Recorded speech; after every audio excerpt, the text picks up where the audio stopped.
All right, shalom, shalom. I want to give all praise, honor, and glory to Yahweh, Bashem, Yahushai, Bashem, Kakodash. Double honors to the apostles, the elders, and the men of great millstone. Shalom to the Akim, and if you are who may be listening. This is your brother Batakallah from the GMS camp here in Chicago, coming back at you with another video through the spirit and power of Yahweh, Bashem, Yahushai. Lord willing, this be edifying. We're going to get this quick precept first, and then I'm going to play a clip real quick, and Lord willing, grab a couple more precepts and close out. This is Ezekiel 9:4. And Yahweh said unto him, Go through the midst of the city, through the midst of Jerusalem, and set a mark on the foreheads of the men that sigh and cry for all the abominations that be done in the midst thereof. All right. And, that's what all these, not all videos, because certain videos are for edification, certain are for exhortation. But, so Salakia, but, we supposed to be sighing and crying every day. And, when things vex us about the society or about just whatever, anything wicked, we get vexed because of the wickedness of this place. Where to call on the Lord and send our complaints to the Lord, so to say. Not complaining to the Lord, but complaining about this place and praying for him to destroy it. All right, Salakia. Box and shows how Call the cop. He walks around the hood with a PS5 box and shows how quickly everyone robs him. Hey, What? What's up? What it is you got right up? PS5. Oh, that new shit, that new one, that new. Hell yeah. I was thinking about getting my kid one. Shit, better think get him one. How much you paid for it? It's about retail about $6 something. Yeah, come up out that. What you mean, bro? Come up out that. Put that down. Yeah, go ahead. Keep going.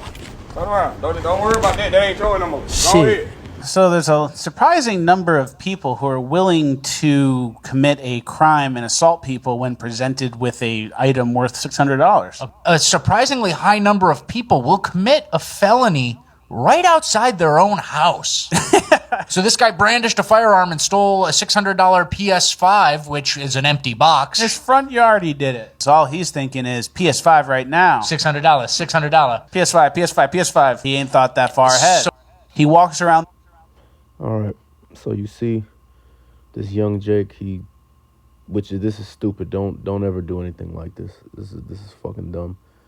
The Lord could have put him to death, and the Lord could have had that demon with the dreads put him to death right there. All right, these Jakes out here are fucking animals. Stay the fuck away from them, man.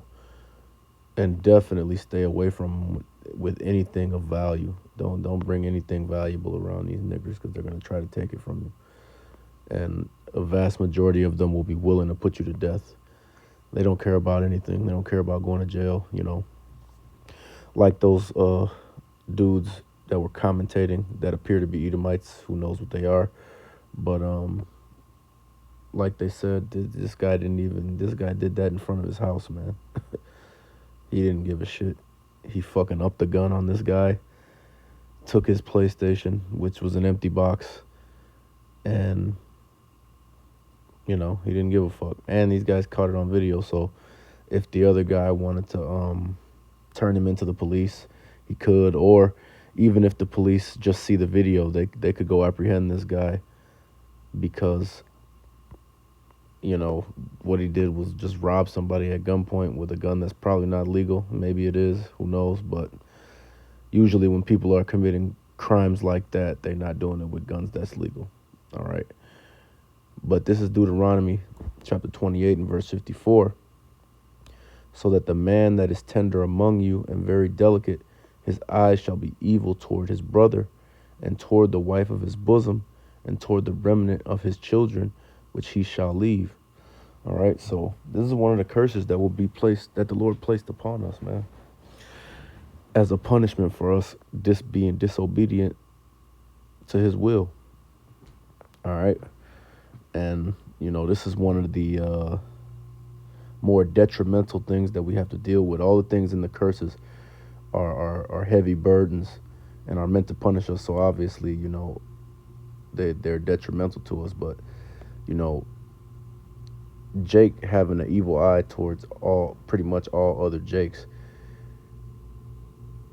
is that this is one of the worst things that we have to deal with. You can't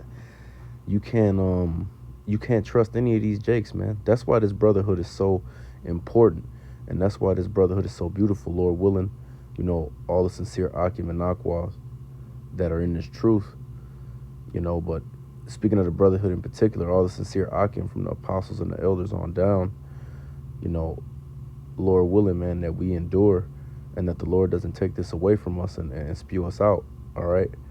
Because, we're the only ones that are really operating outside of this particular sentiment, all right? Outside of having an evil eye towards one another to the point where we don't care about, and that's not to say that every brother is going to be best friends with every brother, all right? We're here to do a job, just like when you go to a job or work your job. You're not friends or best friends with everybody at your job. There might even be certain individuals at your job that you may dislike, all right? Now, if you have any alt with any brother, the scriptures say that you should not let the sun go down on your wrath.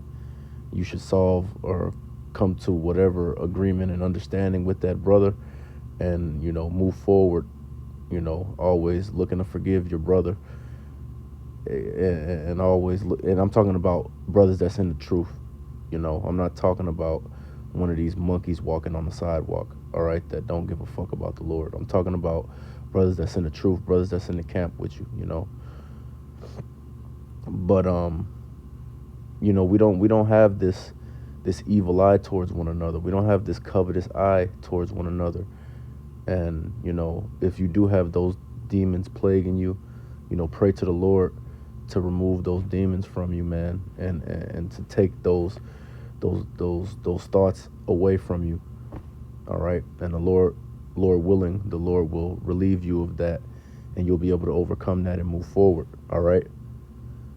But Salakia for rambling, but just quickly, one of the elders, the elder Arala here in Chicago, was speaking about a conversation that he was having with one of these jakes at his job, and he mentioned that he had left some bros at his house. He had to go and make a move or do something or whatever, and he left some bros at his house, on a particular occasion, which like I said, we don't have evil eyes towards each other. We're not covetous.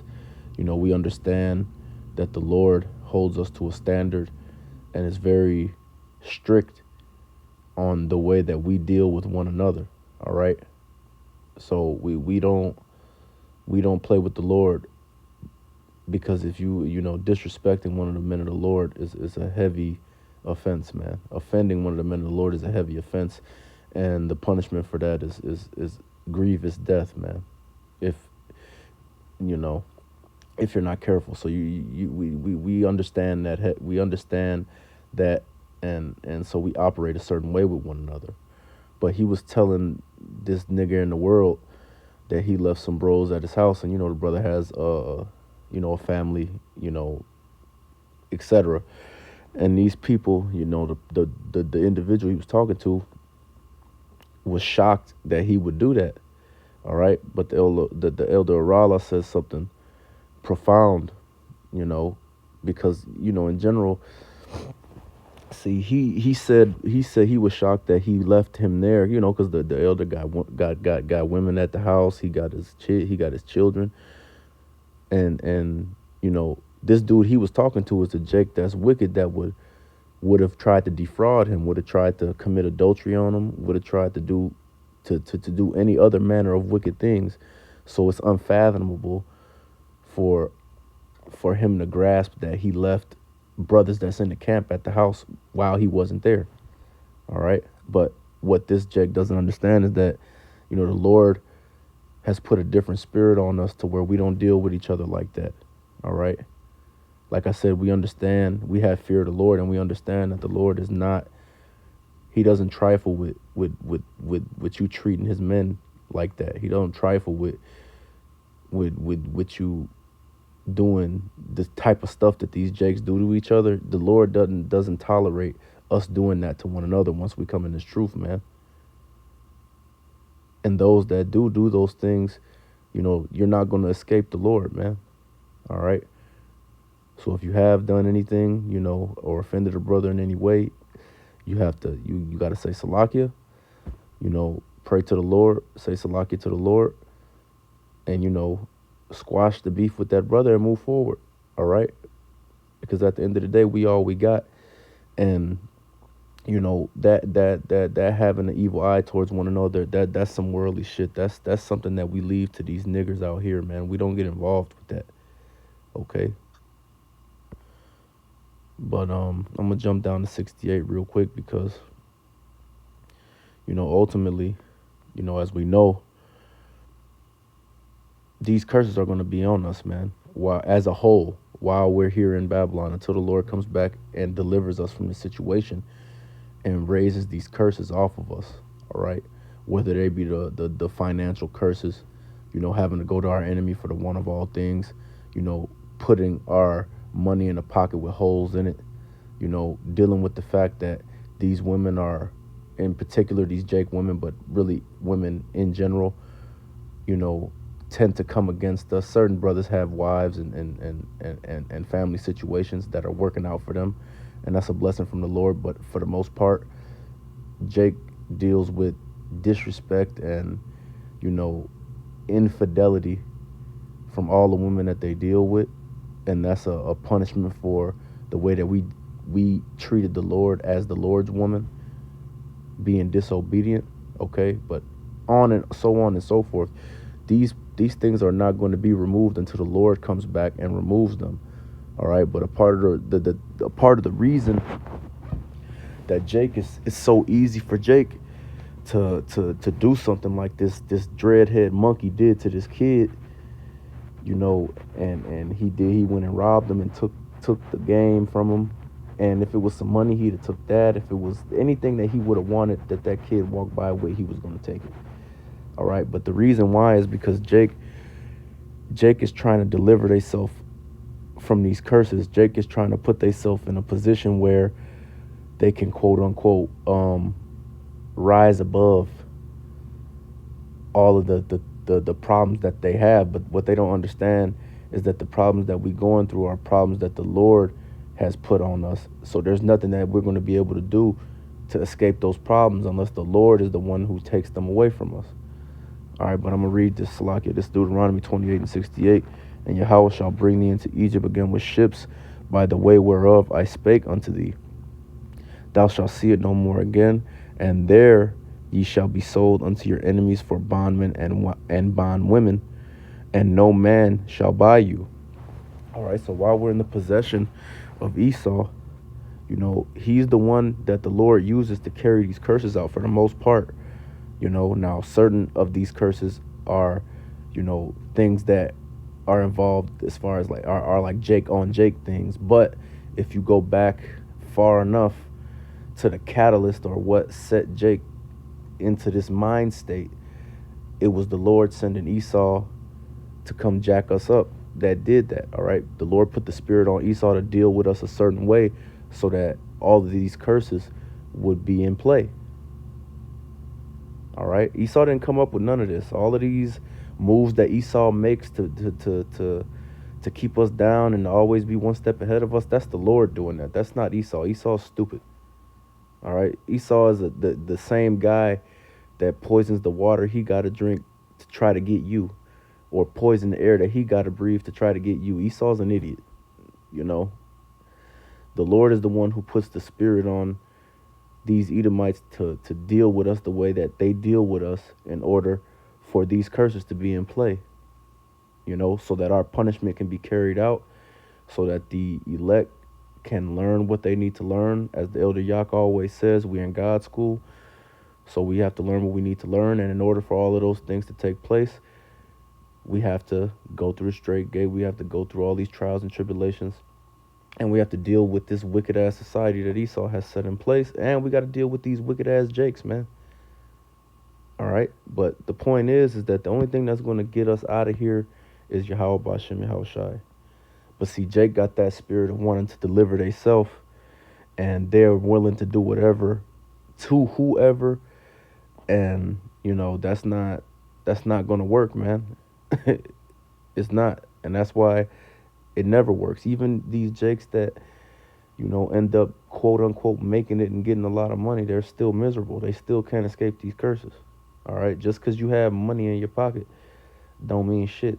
It's a number of curses. Being financially destitute is not the only curse that the Lord put on us, man. And even if you are an individual that has a lot of money, I mean, that's just for you. I've interacted and had conversations with a lot of quote unquote famous people, rich people, people that sold out because of the nature of my job. And as far as entertainers and people like that have sold out, they don't have liberty to do whatever they want to do with the money that Esau gives them. All right. The only thing they can do with the money that Esau gives them is continue to propagate the messages that Esau wants them to propagate. So yeah, you can go and buy a necklace. You can go buy drugs. You can go and trick off on women and commit adultery with women. You can do all those things. You can be an example for other jakes to follow behind your wickedness to try to get these luxuries or what look like luxuries. But when it comes to actually trying to make a difference in your community or whatever it is, with your family members, whatever the fuck Jake want to try to make better, that's not what Esau gave you the money for. And they don't allow that. Why? And it's really not them not allowing it. It's Yahweh Bashem Yahweh Shai not allowing it. Because you're not going to get some money and come up another way and deliver yourself out of these curses. The Lord ain't having that. The only way we're going to get out of these curses is by humbling down, coming back to the Lord, doing what we have to do to uphold the law, statutes, and commandments to the best of our ability on this side, rehearsing the righteous acts. And, when the Lord decides that our punishment is up, he'll come back and destroy this place. He'll deliver the elect. Those of the 2/3 that don't get delivered will be put to death on this side and will come back in the kingdom as children. All right? But that's how we getting out of here. We're not getting out of here any other way. Ain't none of the one. Martin Luther King is not part 2. Martin Luther King part 2 is not gonna come out, and Marcus Garvey part 2 is not gonna come out. None of that's gonna happen. All right, it's gonna be Yahweh Bashem Yahweh Shai that comes to deliver us, and that's it. And that's why we gotta have this mentality right here, and we have to understand where we at, so that we don't fall into these traps, and we can learn to come closer to the Lord. This is Micah chapter 2 and verse 10. Arise ye and depart, for this is not your rest, because it is polluted. It shall destroy you, even with the sword destruction. Right? And see, the problem with jakes like that individual that robbed that kid, and any of these people, man, because yeah, that dude is wicked as fuck for robbing that guy, and the Lord is going to jack him up for that. But other people have their own, that have the same, have different issues that are still putting them in the mindset of thinking that this place is their rest. See, that guy robbed the dude and will do shit like that because he thinks that we're going to be in America forever, so he got to try to get ahead here. And he's willing to do whatever he got to do to get ahead here. And it's the same thing with niggas that got jobs, niggas that whatever.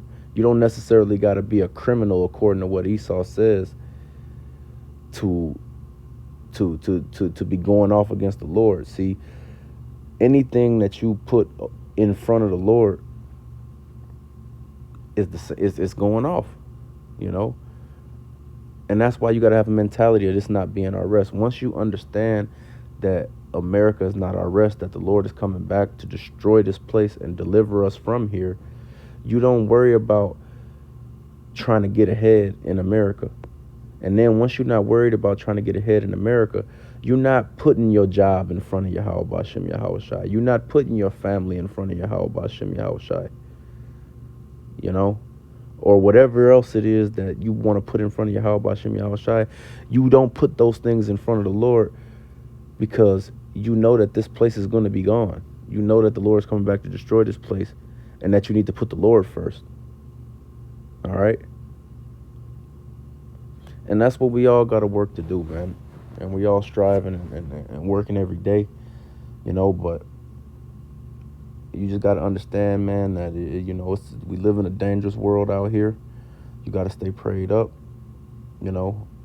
You got to operate with wisdom. You got to pray for wisdom, you know, because these times are bad now, but it's still not really that bad, man. But it's gonna get way worse. See, this dude, he's robbing niggas for PlayStations and shit. When shit really gets bad, a PlayStation is not gonna. That's not even gonna be a factor in life. Niggas gonna be because once food and water and things like that become scarce, you know, what that guy just did is gonna be a joke compared to the type of things that these people are gonna be doing to get their next meal or to get their next cup of water. All right. So, you know, we got to understand all these things and make sure that we building up and putting our down payment in now for the Lord, man, so that when it's time for us to reap the rewards, we already put the down payment down so we don't have to worry about nothing. The Lord is going to come back and he's going to deliver us. Those that did what they had to do, Lord willing, you know, from the apostles and elders on down, we of that number. All right. But with that being said, we're going to give all praises, honor, and glory to Yahweh, Bashem, Yahushai, Bashem, Kakwadash. Double honors to the apostle, elders, and men of great millstone. Shalom to the occupant, the few aquas who may be listening. Lord willing, for edifying lesson. Until next time, shalom.